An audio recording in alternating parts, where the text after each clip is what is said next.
आपके यहाँ आपके हल्के में 29 तारीख को वोट पड़ने वाला है और हमारे साथी जो कम्युनिस्ट पार्टी ऑफ इंडिया के उम्मीदवार हैं कन्हैया कुमार और उनका चुनाव चिन्ह हसुआ बाली है, उनके लिए हम आपसे मदद की अपील करने आए हैं। आपसे अपील की एक अहम वजह यह भी है कि हमारा देश एक ऐसे वक्त से गुजर रहा है जहां हम देख रहे हैं कि अशफाकुल्लाह खान और भगत सिंह ने जो साझी विरासत छोड़ी थी उसको तार तार करने की कोशिश की जा रही है। और हमारे जो उम्मीदवार हैं कन्हैया कुमार, इन्होंने एक ऐसे वक्त में इस चीज़ की तरफ इशारा किया था कि लोग हमें बांटने की कोशिश कर रहे हैं, हमारी जो गंगा जमनी तहजीब है उस पर चोट पहुंचाने की कोशिश कर रहे हैं। साथ ही उन्होंने बहुत सारे मसाइल जो देश को दरपेश हैं उसमें लोगों की हत्याएं हो रही हैं, लोगों को मारा जा रहा है, लोगों को इसलिए भी मारा जा रहा है कि वो कुछ मुख्तलिफ चीज़ें खाते हैं, इसलिए मारा जाता है कि वो मुख्तलिफ मज़हब को मांगते हैं, या ऐसे दलित को मारा जा रहा है जो उनसे मुख्तलिफ विचार रखते हैं। तो ऐसे वक्त में जब सारे लोग कुछ बोलने की हिम्मत नहीं जुटा पा रहे थे तो कॉमरेड कन्हैया कुमार ने उस सोच को चैलेंज करते हुए कई जगह पे लोगों को लामबंद करने की कोशिश की और उन्होंने स्टूडेंट के हक में आवाज़ उठाई।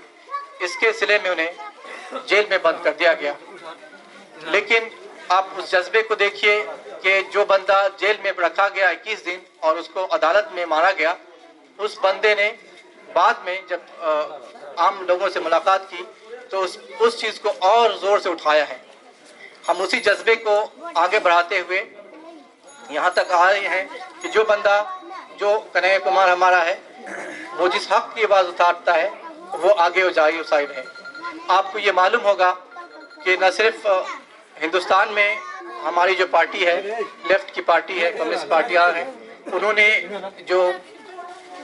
धार्मिक उन्माद पैदा हो रहा है, मजहबी उन्माद पैदा हो रहा है, उसके खिलाफ आवाज़ उठाई, बल्कि इस बात को इंश्योर भी किया कि जो धर्म के बिना पे लोगों को के बीच में फूट डाली जा रही है और लोगों को मारा काटा जा रहा है, उससे बचाया जाए। उसकी 2-3 एग्जाम की मिसाल ये है कि बारू में दंगा कराने की कोशिश की गई, देवना और बथौली में भी दंगा कराने की कोशिश की गई, और ये लोग जो कम्युनिस्ट सोच रखते हैं वो आगे आए, उन्होंने सौहार्द रैलियाँ की और उन्होंने इस बात को इंश्योर किया, उस बात को यकीनी बनाया कि दंगे की माहौल पैदा ना हो। और यही वो सोच है जिसके साथ आज हम खड़े हैं। वो हमारा कैंडिडेट जो आपके बीच आता है और इस बात को इंश्योर करता है कि हमारे बीच धर्म के बिना पे कोई तफरीक, कोई भेदभाव नहीं पैदा किया जाए, उसी उम्मीदवार को हम लोकसभा में भेजना चाहते हैं ताकि वो जब भी इस तरह की जुल्म फसाद हो उसके खिलाफ खड़ा हो और आप पार्लियामेंट में आपकी आवाज़ बुलंद करें। दूसरा मसला ये है कि हमारा मुल्क एक ऐसे दौर से गुजर रहा है जहाँ पे जो अमीर और गरीब के बीच की जो खाई है वो बढ़ती जा रही है। वो इसलिए बढ़ रही है कि लोगों को रोज़गार ख़त्म कर दिए गए हैं, लोगों की जो बिजनेस है वो ख़त्म हो रहे हैं, और इसी चीज़ को देखते हुए कन्हैया कुमार ने इस बात की आवाज़ उठाई है कि जो टैक्स देने वालों का पैसा है जायज़ चीज़ों पे खर्च किया जाए। और वो मांग कर रहे हैं कि जो बेगूसराय है वहाँ अस्पताल की कमी है, एक बड़े सरकारी अस्पताल की कमी है, एम्स जैसे सेंटर की कमी है, तो वहाँ पे ऐसे सेंटर खोले जाएं ताकि आप लोगों के मुफ्त इलाज को यकीनी बना जा सके। दूसरी बात वो कह रहे हैं कि आपके यहाँ कॉलेजेस तो काफ़ी हैं छोटे मोटे, लेकिन एक बड़ी यूनिवर्सिटी नहीं है। हिंदुस्तान की हुकूमतों ने कई जगहों पे यूनिवर्सिटी खोलने का फैसला किया है, लेकिन जहाँ से सबसे ज़्यादा टैक्स, बेगूसराय सबसे ज़्यादा टैक्स पे करता है, वहाँ कोई यूनिवर्सिटी नहीं है, सेंट्रल यूनिवर्सिटी नहीं है, तो एक सेंट्रल यूनिवर्सिटी यहाँ कायम की जाए। और भी सारे मुद्दे हैं। आपको पता है कि हर साल जो चुनाव होते हैं वो जो लोग चुन के जाते हैं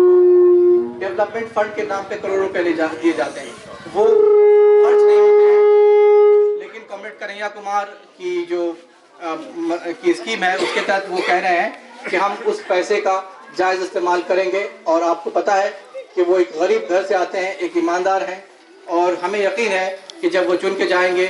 तो डेवलपमेंट फंड का जो पैसा है वो यहाँ के स्कीमों पे खर्च करेंगे। तीसरी चीज़ जो हम आपको कहना चाहते हैं कि पूरी दुनिया की निगाह बेगूसराय के जो लोकसभा इलेक्शन पे टिकी हुई है। आप अगर फेसबुक, सोशल मीडिया, ट्विटर देखते हो, यूट्यूब देखते हो, तो लोग इस बात को लिखते हैं कि काश मेरा ये सौभाग्य होता कि मैं कन्हैया कुमार के जो लोकसभा क्षेत्र है बेगूसराय, उसका हिस्सा होता।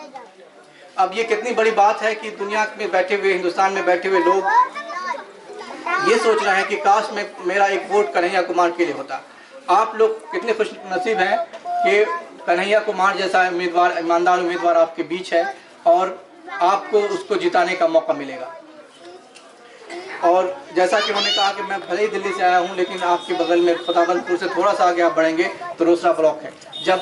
देश के बहुत से लोग ये बोल रहे थे कि उनकी खुशनसीबी होती कि वो इसका हिस्सा बनते, इस लोकसभा क्षेत्र का हिस्सा बनते हैं, मैं सोच रहा था कि उन्हें खुदाबंदपुर से जो कि एक लाइन थोड़ी आगे बढ़ा दी जाए, सागी से आगे, और रोसड़ा को भी कि कुछ हिस्सों को शामिल कर दिया जाए और मैं भी इसका वोटर बनूँ। मैं वोटर तो नहीं बन सकता, लेकिन आपसे ज़रूर अपील कर सकता हूँ कि आप उनको वोट करें। यूं तो एक वोट और एक आदमी का एक वोट बराबर होता है, लेकिन मेरा ये मानना है कि जब बेगूसराय की बात आती है, जब एक फिरकावाराना ताकत को हराने की बात आती है, तो आपका एक वोट 10 वोट के बराबर है। और पूरी दुनिया की निगाह, पूरे हिंदुस्तान की निगाह इस वोट पे है, आप लोगों पे है। तो मुझे लगता है कि आप जो दुनिया के और जो देश के लोगों की जो उम्मीद है कि कन्हैया कुमार जीते यहाँ से, उनके फेवर में जो उनका चुनाव चिन्ह है सेवाबाली, 29 तारीख को जाएं, कतारों में लगें और उनके लिए वोट दें। तीसरी चीज़ ये भी आ रही है कहीं से कि क्या पता कन्हैया कुमार बाकी सांसदों के जैसे बदल जाएं और वो आपके क्षेत्र में वापस ना आए, वो पार्टी बदल लें, वो एक ऐसी पार्टी का हिस्सा बन जाए जो माइनॉरिटी के मुखालिफ है। हम आपको यकीन दिलाना चाहते हैं कि हम एक ऐसी सोच से हमारा ताल्लुक है जो जिसके खून में, जिसके जीन में ये शामिल है कि वो चाहे आप किसी भी धर्म के हों, चाहे किसी मजहब के हों, चाहे किसी जात के हों, हम उनमें तफरीक नहीं करते हैं। हमारे लिए मुल्क के हर एक अवाम, चाहे वो किसी भी कम्युनिटी के रहते हों, वो इक्वल हैं। वही इक्वलिटी जो हिंदुस्तान के आईन ने, हिंदुस्तान के संविधान ने दी है, उस इक्वलिटी को हम इंश्योर करना चाहते हैं। और आपको हम यकीन दिलाना चाहते हैं कि कन्हैया कुमार कभी नहीं बदलेंगे, वो आपके साथ, आपके सुख दुख में हमेशा खड़े होंगे। अगर वो नहीं है तो मैं हूँ और हम हैं। हमारी सोच है जो उनको कभी हटने नहीं दोगी और ये याद दिलाती रहेगी कि आपके साथ हम भी बाकी लोगों तक ये अहद लेकर गए थे, तो आप हमारा जो उनका जो विश्वास है वो नहीं तोड़ेंगे। चलिए, इनकलाब जिंदाबाद कहते हुए और ये